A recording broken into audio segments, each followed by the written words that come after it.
샬롬, 하나님의 평강이 여러분의 삶에 가득하시기를 바랍니다. 요즘 비가 많이 와서 뉴스에 홍수 피해가 거의 도배를 하다시피 하는데 여러분들의 집 주변은 괜찮으신지 모르겠습니다. 일단 교회는 안전한 것 같아요. 또 오늘 습해서 그랬는지 이게 안 되네요. 그래서 조금 어려움이 조금 생기긴 했는데 이 정도 어려움이야 어려움이라 하겠습니까? 자, 오늘 읽은 본문 말씀은 예수님의 여러 말씀들 가운데 비유가 집약되어져 있는 13장의 말씀입니다. 13장에는 비유들이 6개가 등장하는데 그 중에 첫 번째 비유, 씨 뿌리는 자의 비유에 대한 이야기 혹은 네 가지 밭의 비유에 대한 이야기가 오늘 본문에 담겨져 있습니다. 예수님이 이야기를 하실 때 굉장히 많은 비유를 사용하셨어요. 왜 예수님은 비유를 사용하여서 설명하시는 것일까요? 오늘 읽은 본문 말씀에 예수님이 비유를 사용하시는 것에 대한 이유들이 몇 가지가 등장합니다. 첫 번째는 천국의 비밀이 감춰져 있기 때문이라는 겁니다. 여러분, 천국에서 일어나는 일들을 이 땅에 있는 언어로 설명하기에는 직관적으로 대입되는 것들이 별로 없어요. 그러니까 천국에 있는 것들을 우리가 가지고 있는 언어로 설명하기에 비유만큼 적절한 도구가 없는 거죠. 직접적으로 대면하여 얘기할 수 있는 게 없기 때문에 그렇죠. 그런데 비유가 모든 것을 다 설명해 주지는 못합니다. 그 안에 어떤 특정한 핵심 사상들, 담겨져 있는 의도들을 파악해서 깨닫는 것이 중요하죠. 그래서 천국의 비밀을 어떤 사람들에게는 알려져 있고 어떤 사람들에게는 감춰져 있다, 이런 말씀을 쓰시는 겁니다. 그런데 또 다른 이유는요, 예수님이 그들이 하나님의 말씀을 들어도 깨닫지 못하는 문제를 지적하십니다. 말씀을 한번 보시면 15절 말씀에, 13절 말씀에 내가 그들에게 비유로 말하는 것은 그들이 보아도 보지 못하며 들어도 듣지 못하며 깨닫지 못합니다. 그러니까 저들한테 직접적으로 얘기해 줘봐야 듣지도 못하고 보지도 못하고 깨닫지도 못하니 도와주기 위해서라도 비유를 쓰죠. 그러니까 애들이 뭘 잘 이해를 못할 때 우리가 비유를 들어서 설명해 주는 거잖아요. 그와 같은 거라는 것입니다. 그러니 예수님께서 비유를 쓰셨다라는 것을 무슨 의미로 받아들이고 있냐면, 저는 잘 깨닫지 못하는 우리들을 포기하지 아니하시는 하나님의 사랑, 주님의 사랑을 비유라고 하는 도구를 통해서 볼 수 있습니다. 근데 이 비유를 깨닫게 되면 어떤 일이 벌어질까?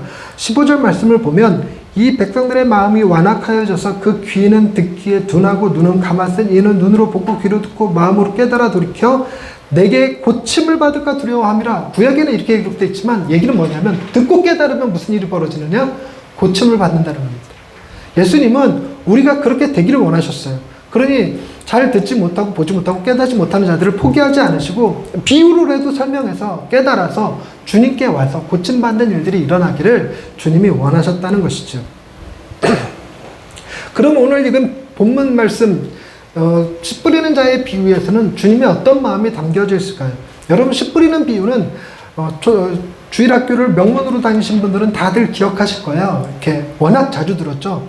농부가 씨를 뿌리러 가서 이렇게 씨를 뿌리는데, 우리는 이렇게 씨를 심지만 그 나라 사람들은 씨를 뿌리거든요. 이렇게 뿌리는데 씨가 바람을 타고 날아가서 어떤 것은 길에 떨어지기도 하고 어떤 것들은 돌밭에, 가시밭에, 그리고 어떤 것은 옥토에, 좋은 밭에 딱 떨어지게 되겠죠.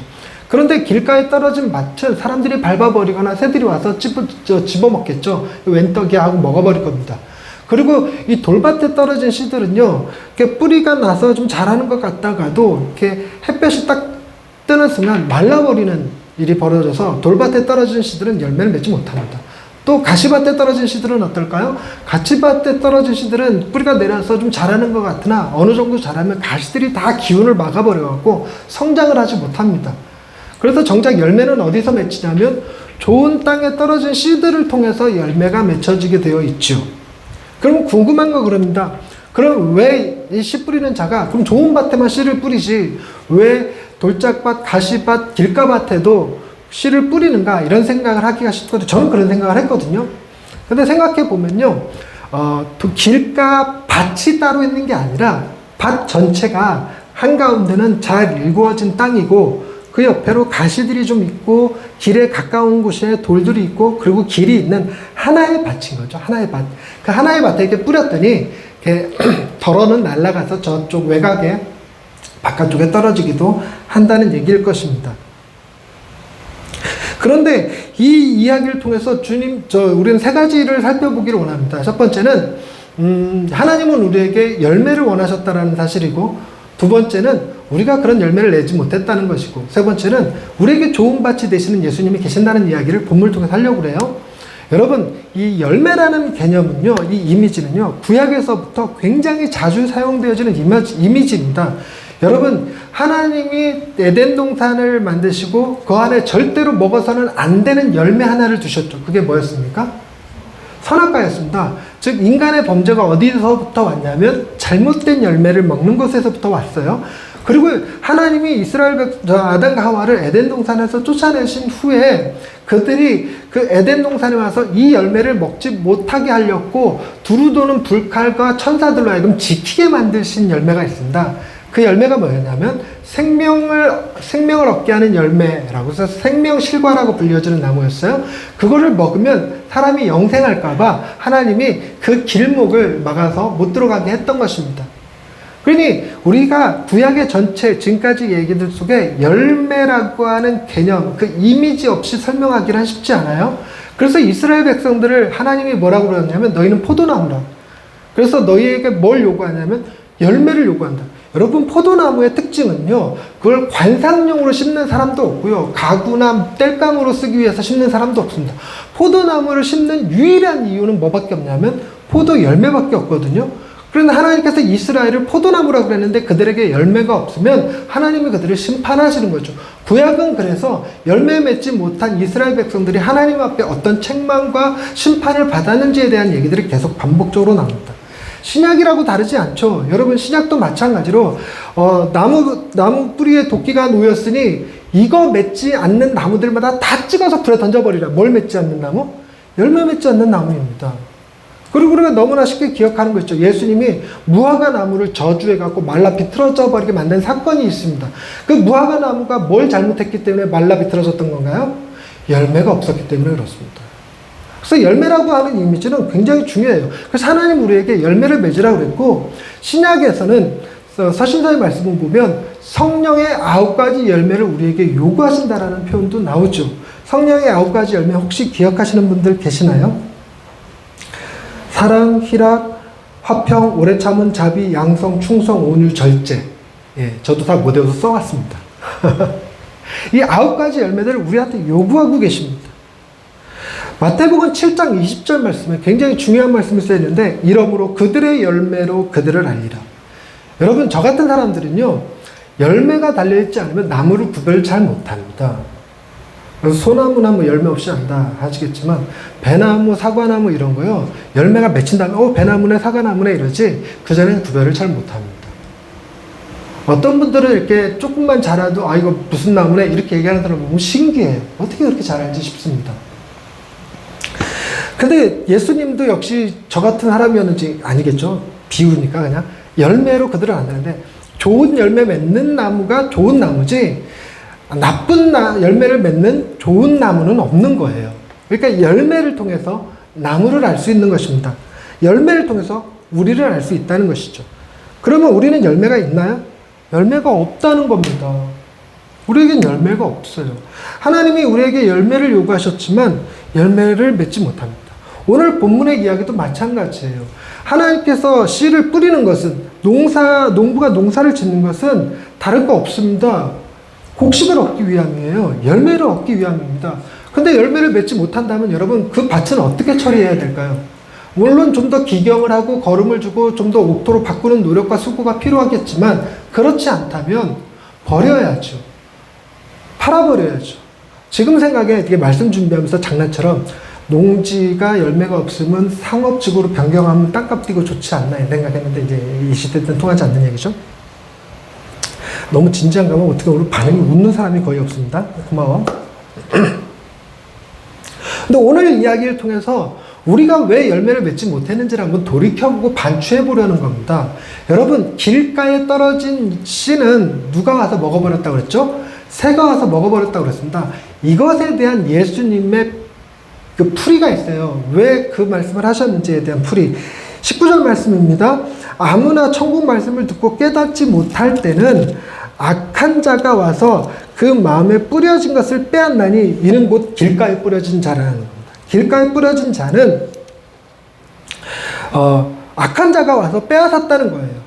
악한 자가 와서 빼앗았다. 물론 그 예수님 당시에 악한 자라고 하는 것은 뭐 적그리스도, 반기독교, 뭐 당시 유대교 종교 지도자들 이런 사람들일 수 있을 것입니다. 예수님의 말씀을 어떻게 방해하는 사람들 이런 것일 수도 있겠어요. 그런데 우리 이 시대에 적용해야 되지 않겠습니까? 우리 시대는 어떤 자가 악한 자라서 우리의 마음에 뿌려진 씨를 빼앗아갈까요? 여러분, 우리 아이들이 다니는 학교에 한 반에 한 20-30명의 아이들이 있는데 그 중에 교회 다니는 아이들은 2-3명밖에 없다고 그래요. 대부분 목회자 자녀들밖에 없다고 그럽니다. 실제로 향남 지역이 기독교 인구가 5%가 채 안 된다고 알려져 있기도 하고요. 그런데 청소년들은 점점점 줄고 있어서 청소년들의 복음화율은 지극히 떨어지고 있다고 그럽니다. 뭐 3% 뭐 이렇게 하는 사람도 있다고 하거든요. 그러면 아이들한테 왜 신앙이 전수가 되지 않는 것일까요? 그 문제에 대해서 많은 교육학자들 혹은 그 사역에 청소년 사역을 하는 청소년 사역자들이 하소연하듯이 하는 얘기가 있습니다. 그게 뭐냐면 애들을 일주일에 기껏해야 1시간밖에 만나지 못한다는 거예요. 나머지 시간은 전부 다 아이들이 세상에서 세상 문화 가운데 살아가고 있습니다. 세상 문화 가운데 살아가면서 각종 미디어와 SNS에 그대로 노출되어서 무엇이 좋은 건지 무엇이 나쁜 건지에 대한 구별을 갖지 못합니다. 이 시대를 가리켜서 옳고 그름을 분별하는 시대라고 얘기 안 하고 좋고 싫음을 분별하는 시대라 이렇게 말을 할 정도입니다. 그러니까 옳아서 좋은 게 아니라 내가 좋아야 좋은 거예요. 그러니까 그런 것도 좋다고 생각하는 아이들이 있고요. 그래서 그것이 멋있어 보이는 아이들도 있고요. 이런 거에 노출되어 있으니 일주일에 한 번 말씀을 심어주는 것이 세상에 나가기가 무섭게 그냥 다 뺏기는 거예요. 뭐 예배 시간에 요즘 청소년 애들은요 예배 시간에 즉각적으로 빼앗겨요. 뭐냐면 설교를 안 듣고 뭐하고 있을까 대대 다 고개 숙이고 핸드폰 하고 있어서 바로 씨를 빼앗겨 버립니다. 그럼 우리 어른들이라고 다르겠습니까? 우리 어른들도 TV를 보면서 광고를 보면서 끊임없이 세상의 시대 정신들을 주입받아요. 그러니 위로부터 내려오신 헌신, 섬김, 수고 이런 것들에 대해서 전혀 관심이 없습니다. 우리도 갑질하는 인생 되고 싶어요. 좋은 차 타고 싶고 좋은 음식 먹고 싶고 좋은 집에 살면서 다른 사람들이 어찌되든 나만 잘 되면 돼, 나만 아니면 돼 하는 생각으로 살아가니까 경쟁이 안 되는 거죠. 두 번째는요, 돌짝밭에 떨어진 씨입니다. 이것에 대해서 주님은 뭐라고 말씀하셨는지 보십시다.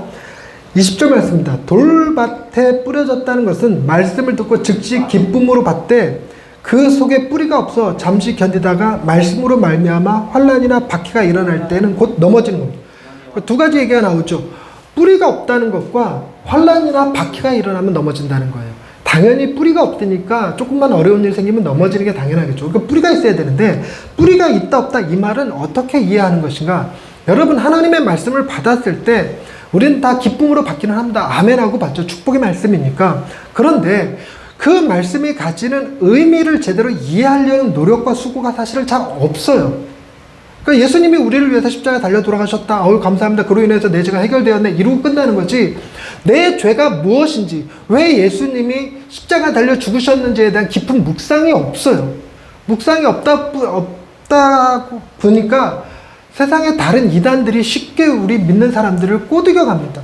신천지들이 그냥 또 대범하게 이런 교회 들어와갖고 뭐 말씀 공부하십시다, 성경 공부합시다, 그리고 교회 성도들 빼가기도 하고요. 심지어는 어떤 용기 있는 신천지 교회들은 산옮기기 한답시고 들어와서 목사를 내쫓아요. 목사를 내쫓아서 교회 자체가 신천지 교회로 바꿔버리는 사람들도 있어요. 근데 왜 그렇게 쉽게 무너질까요? 뿌리가 없어서 그렇습니다. 우리가 묵상을 잘 하지 않습니다. 고민하지 않아요. 왜? 라는 질문을 잘 하지 않습니다. 그렇다 보니까 깊이 내려가지를 못해요. 우리는 너무 쉽게 하나님이 우리를 늘 언제나 함께 하시는데 왜 이런 교통사고가 생기지? 왜 이런 홍수가 일어나지? 왜 이런 아픔이 찾아오지? 이런 고민들을 합니다. 끊임없이 신이 있다면 과연 이 어려움과 고통과 아픔들이 존재하는 게 맞는 걸까?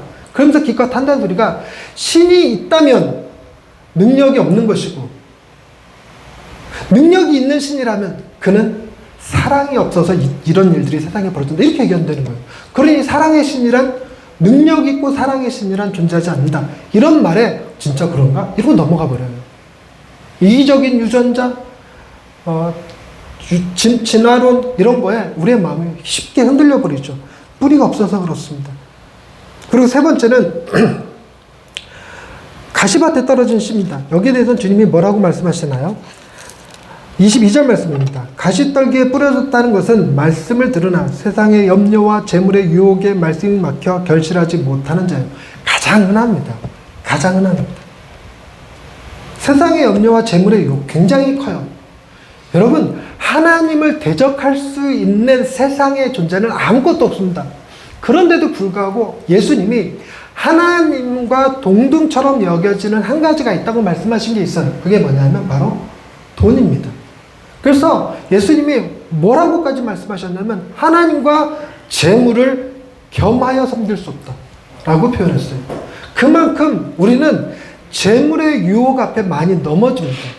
여러분, 하나님 앞에 예배를 열심히 드리는 많은 사람들 가운데 하나가 그렇게 하면 하나님이 돈 벌 수 있게 해주겠지, 복 줘서 내가 사업이 잘 되고 집값이 오르고 복권이 당첨이 되고 이런 일이 벌어지겠지라고 기대하는 사람들도 꽤 많죠.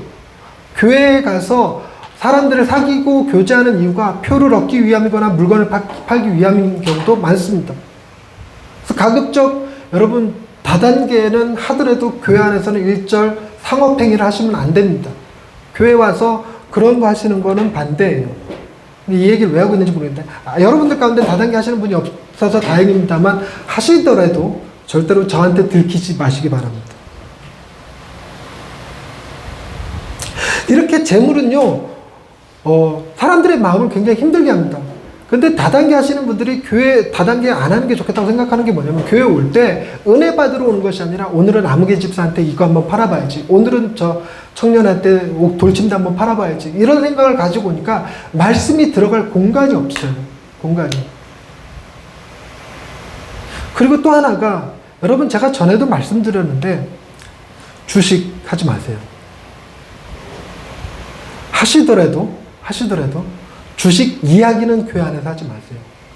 주식 이야기는 다른 선교적 이야기, 은혜 이야기, 복음 이야기, 목회 이야기들을 다 파묻어 버립니다.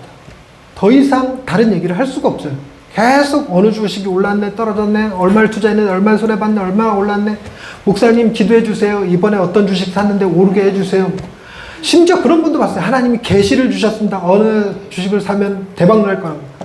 심지어 서울에 있는 어떤 교회는 그런 일을 한대요. 주식 펀드 매니저가 교회 집사님이신데, 재정 집사님이신데, 교회 재정을 그 주식 펀드에 투자를 해갖고 4배인가 5배인가를 불려놓으셨대요. 그러니까 교인들이 너나 없이 다 그분한테 이걸 맡겨갖고 주식을 다 이렇게 해갖고 다 대부분 다 돈이 많이 벌었대요. 돈을 많이 벌었대요. 그러니까 그게 소문이 나니까 교회에 전도가 돼요. 사람들이 막 몰려와요. 뭐 때문에 몰려옵니까? 은혜 때문이 아니라 돈 때문에 몰려온다니까요. 그러니까 그 교회도 사람들 가려봤자 이런 얘기 합니다. 얼마 이상 투자할 수 있는 사람만 받자. 그게 교회입니까? 그러니까 절대로 안 되는 거예요. 제가 목사님들과 스터디를 할 때 스터디 멤버 중에 한 분이 재정 체킹해주는 사람, 재정을 이렇게 확인해주고 이렇게 조정해주는 사람이 있었어요. 그 전도사님.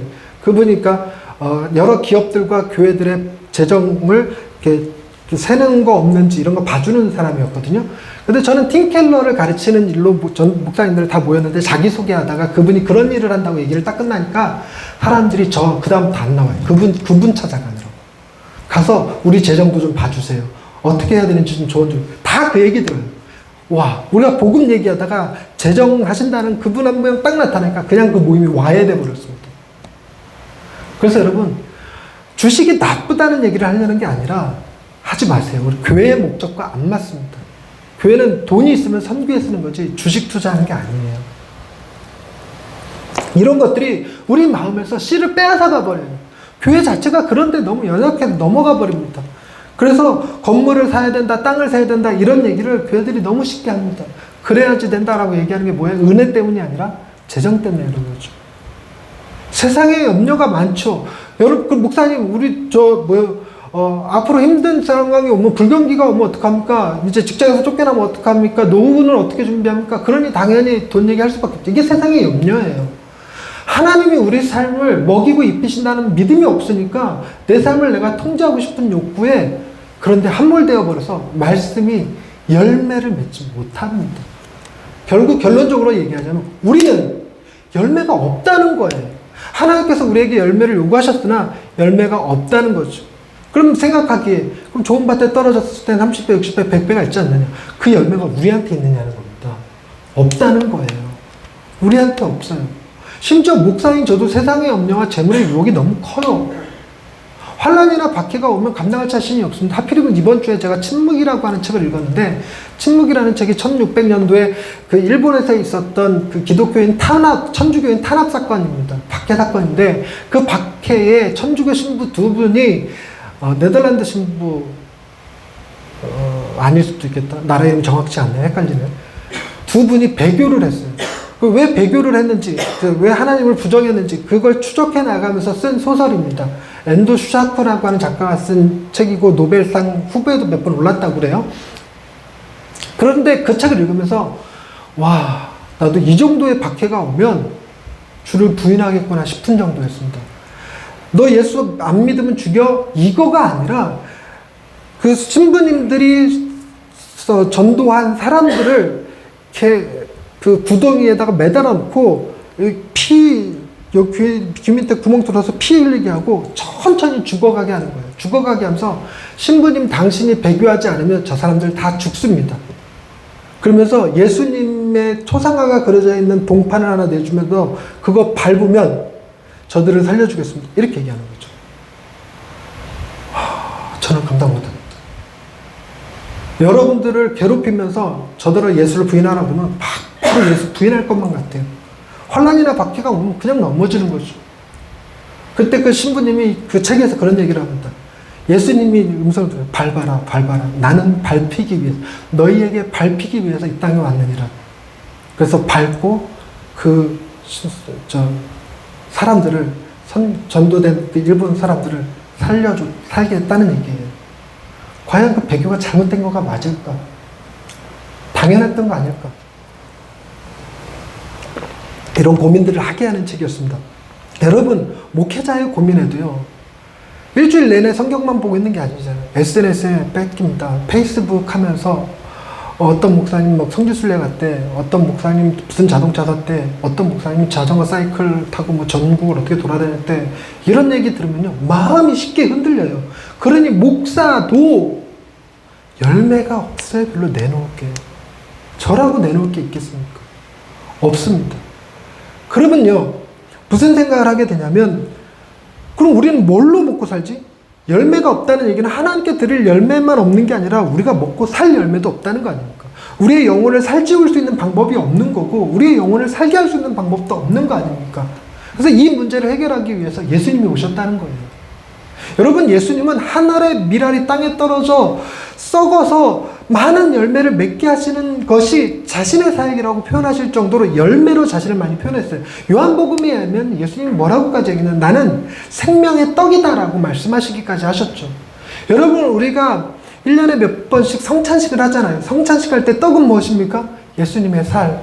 포도주는 뭡니까? 예수님의 피. 예수님의 살과 피를 먹는다라고 표현하잖아요. 주님이 우리를 살리시는 양식이 되셨어요. 여러분, 그 좋은 밭에 좋은 땅으로 주님이 오셔서 거기서 주님이 30배, 60배, 100배의 열매들을 만들어 내셔서 그로 인해서 돌짝밭도 가시밭도 길가밭도 살게 한다는 겁니다. 그게 너무 감사한 거예요. 예수님 안 계셨으면 우리가 어떻게 살았을까? 저 역시 내게서 나오는 열매가 없지만 예수님의 하신 일들을 보면서 은혜 받고, 예수님을 의지함으로 은혜를 구하고, 예수님을 붙듦으로 예수님이 나를 위해서 행하신 일들 때문에 구원을 확신하는 거지, 내 능력, 내 행위 갖고 아무것도 자랑할 것이 없는 사람인 거죠. 예수님은 30배, 60배, 100배의 결실을 맺기 위해서 어떻게 하셨습니까? 여러분, 길가밭, 가시밭, 돌짝밭 다 뭐냐면요, 밭을 기경한 뒤에 밭을 기경한 후에 나오는 부차물이에요. 부차물. 밭에 널려져 있던 돌들을 제거하고, 그리고 가시들 다 제거하고, 그리고 땅을 다져서 그 밭 옆으로 길이 지나가게 하고, 그러니까 밭을 만들면서 생겨나는 부순물들이죠. 그 근데 예수님이요. 예수님이 십자가에 달리실 때 가룟 유다가 예수님을 팔아버렸죠. 그리고 수많은 악한 자들이 예수님을 로마에 고발했습니다. 그래서 빌라도가 예수님을 십자가형으로 언도함으로 죽으셨죠. 악한 자의 고발에 주님이 당하셨습니까? 당하셨습니다. 그래서 악한 자가 와서 함부로 하나님의 말씀을 빼앗지 못하도록 악한 자의 손에 죽으시고 그들과 함께 부활하신 거죠. 그들을 멸하시고 부활하셨죠. 그래서 악한 자가 우리를 함부로 건드리지 못하게 우리를 지키시는 거 아닙니까? 마귀가 우는 사자와 같이 세상을 두루다니며 삼킬 자를 찾는데 하나님이 우리를 지키시는 거예요. 악한 자가 함부로 건드리지 못하고. 그리고 여러분, 이 돌짝밭에 이 씨가 자랄 때 환란이나 박해가 뭐르냐? 태양이 뜨니까 뿌리가 없으므로 곧 타서 없어져 버렸다고. 여러분, 예수님이 십자가에 달리신 곳이 예루살렘. 여러분, 굉장히 무더운 날이에요. 무더운 곳이에요. 그곳에 예수님이 태양볕 아래서 타들어가신 거죠. 고통당하신 겁니다. 그래서 우리가 그 환란이나 박해 견뎌낼 수 있게 하시는 거예요. 세 번째로, 가시밭에 떨어진 거는 여러분 너무 쉽게 상상되는 거 있지 않습니까? 예수님이 머리에 뭘 쓰셨나요? 가시 면류관을 쓰셨죠. 가시 면류관을 쓰심으로 더 이상 가시가 우리의 열매를 막아서지 못하게 만들어주셨어요. 여러분, 우리도 밭이 되게 하신 거예요. 주님이 우리를 살리시기 위해서 그렇게 하신 겁니다. 그래서 주님은 요한복음을 통해서 말씀하실 때 뭐라고 말씀하셨냐면, 내 살을 먹고 내 피를 마시는 자는 영생을 가졌고 마지막 날에 내가 그를 다시 살리리니 내 살은 참된 양식이요 내 피는 참된 음료로다 라고 말씀하셨습니다. 주님이 당신의 살과 피를 우리에게 내어주신 거예요. 그렇게 함으로써 당신이 좋은 밭이 되어주셨고 당신이 좋은 땅이 되어주셨고 우리를 위하여 30배, 60배, 100배 열매를 내어주셨고 뿐만 아니라 우리도 주님 바라보며 주님 닮아가며 주님 사모하며 주님과 같이 열매 맺는 자가 되게 해주신 것입니다. 말씀을 정리하려고 합니다. 여러분, 4가지 밭이요. 전 너무 좋은 게 뭐냐면 처음에 생각했죠. 어릴 적에요. 주일학교에서 이렇게 이 그림 같은 거 보여주면서 이렇게 4가지 밭 이거 설명할 때 길가 밭 딱 보여주고 돌짝밭 보여주고 가시밭 보여주고 좋은 땅밭 이렇게 보여줍니다. 그래서 밭이 4개인 것 같지만 제가 서두에도 말씀드렸지만 밭이 4개가 아니죠. 밭 하나에 그 테두리에 있는 겁니다. 테두리에 있는 것들. 땅을 사고 팔 때 여러분 밭만 딱 좋은 땅만 딱 팝니까? 아니면 좋은 땅 옆에 있는 그 돌짝밭, 가시밭, 길가도 같이 포함해서 땅값에 포함됩니까? 땅은 그렇게 파는 겁니다. 그러니 여러분, 좋은 땅에서 난 30배, 60배, 100배의 열매는요, 그 나머지에 거하는 밭들도 먹고 살 수 있는 식량입니다. 뿐만 아니라 나는 길가밭이고 나는 가시밭이고 돌짝밭인데 너무 감사한 건 나는 좋은 땅에 속해 있는 사람이에요. 좋은 땅에 속해 있는 사람. 그래서 정작 나는 열매를 맺지 못하지만 좋은 열매를 맺는 30배, 60배, 100배의 열매를 맺는 그 밭에 같이 묶여있는 존재라는 겁니다. 마치 뭐와 같냐면 축구 국가대표 선수가 4강에 올라갔는데 4강에 올라갈 때까지 난 단 한 번도 필드에서 뛰어본 적 없는 벤치의 대기 선수였어도 나는 승자입니다. 나는 승자예요. 근데 대기에 있는 사람들 정도뿐만이 아니라 거칠게 축구 플레이에서 레드카드 몇 번 받고 아예 퇴출된, 아예 운동장에 나가지도 못하게 레드카드 먹고 정지 먹은 그 선수도요, 대한민국 대표 선수입니다. 4강에 올라간 대표 선수예요. 그 영광을 우리에게 주셨다는 겁니다. 여러분, 이걸 연합이라고 그래요. 연합. 여러분, 우리는 예수님 안에 연합된 자예요. 그럴 때 몸을 이루면, 몸이라는 게 굉장히 특이한 겁니다. 여러분, 오늘 여기까지 오시면서 4번째 발가락 신경 써보시는 분 계신가요? 내 4번째 발가락 잘 있나 없나? 근데 근데 그 네 번째 발가락이 존재가 인식 자체가 안 돼요. 저도 네 번째 발가락 이런 거 인식 안 쓰거든요. 인식 안 되거든요. 근데 네 번째 발가락은 접니까? 저 아닙니까? 저죠. 근데 네 번째 발가락을 신경 쓸 때가 있습니다. 언제 네 번째 발가락을 신경 쓰게 될까요? 다쳤을 때. 다쳤을 때 네 번째 발가락에 계속 신경 써요. 밴드 감아줘야 되고, 걸을 때마다 그 네 번째 발가락에 신경 쓰이고, 이렇게 되는 거죠. 네 번째 발가락을 다쳤을 때 잘라냅니까? 고칩니까? 주님이 그렇게 하셨다는 거죠. 우린 비록 네 번째 발가락일지 몰라도, 다친 발가락일지 몰라도, 버려질 대상자가 아니라 주님이 고쳐주실 대상자죠. 우리는 누구의 몸에 연합되어 있으니까? 그리스도의 몸에 연합되어 있으니까. 정말 아무런 쓸모도 없어 보이는 네 번째 발가락일지라도 주님의 몸에 붙어 있으니까 우리가 주님의 교회의 본된 지체들 다 되는 거 아닙니까? 그게 기가 막힌 거죠. 네 가지 밭의 비유는요, 하나의 밭이라고 하는 모티브가 그래서 담겨져 있는 겁니다. 네 가지 밭이 아니라 하나의 밭인 것입니다. 하나의 밭.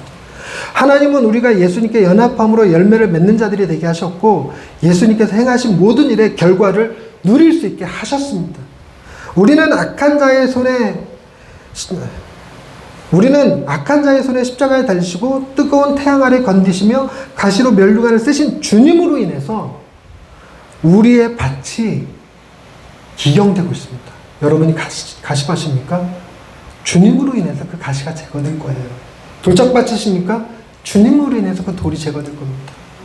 주님이 우리를 그렇게 기경하시죠. 그래서 그 결과 우리는 주님과 함께 좋은 땅이 되어서 주님과 함께 100배의 열매를 맺게 될 줄로 믿습니다. 하나님은 여러분들을 기대하시고 계십니다. 기도하겠습니다. 하나님, 우리 삶에 하나님께 드릴 만한 좋은 열매가 없지만 그래도 포기하지 않을 수 있는 것은 우리의 좋은 열매가 되어주시는 주님이 함께 계시기 때문임을 고백합니다. 주님이 우리를 위해서 십자가에서 행하신 일들을 바라보며 우리의 마음이 변화되고 또 열매를 맺어가고 하나님께서 행하실 일들, 하나님께서 원하시는 그 열매들이 결국은 추수될 것을 기대합니다. 우리의 밭을 가꾸시고 일구시는 주님이 위대한 농부시고 우리에게 영양분이 되어주시고 생명이 되어주시고 살과 피를 내어주신 주님이 계시기에 아버지 하나님이 우리를 풍성한 열매 맺는 자로 세워주실 것을 믿습니다. 지금은 드릴 열매가 없을지라도 주여 우리의 인생 하나님 손에 내어 맡기고 기대할 수 있는 예양의 식구들 다 되게 하여 주옵소서. 예수님의 이름으로 기도드립니다. 아멘.